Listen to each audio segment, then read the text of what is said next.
Hello, everyone. I'm Aaron Weiner. I'm a licensed clinical psychologist and the director of addiction services at Linden Oaks Behavioral Health. I'm starting a new web series that I'm calling TLDR Addiction, essentially a video series where I'm going to take concepts about addiction that I think are important for everyone to know and try to distill it down to its core, simplify it down to everything you really need to know about it, but kind of take everything that's out there in medical journals and make it accessible. So for my first entry into the series today, I'd like to talk about the biopsychosocial model of addiction. Essentially, a lot of folks ask, why is it so hard to get over an addiction? What makes an addiction tick? Why do we have to have rehabs? Well, it's because there are three separate components, all of which really trap folks inside.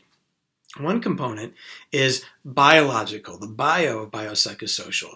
This is the part where your body becomes physiologically dependent on it. It craves it. You get a draw to it almost like you get for other urges like hunger, thirst, urination. It feels very severe even though you don't actually have to satisfy it.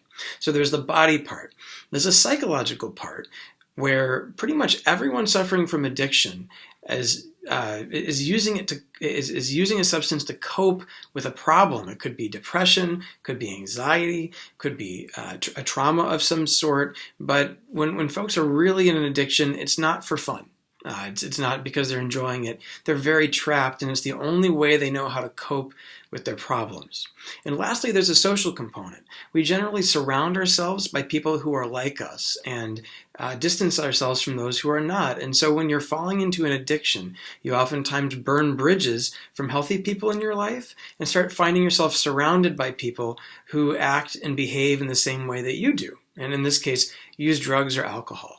And so any of these components, the biological draws, the psychological need for coping and the habits surrounding it, and the social circles starting to really constrict around use, all of that together creates this very complicated constellation of factors to get out of. And you have to actually address each separate component in order to recover successfully.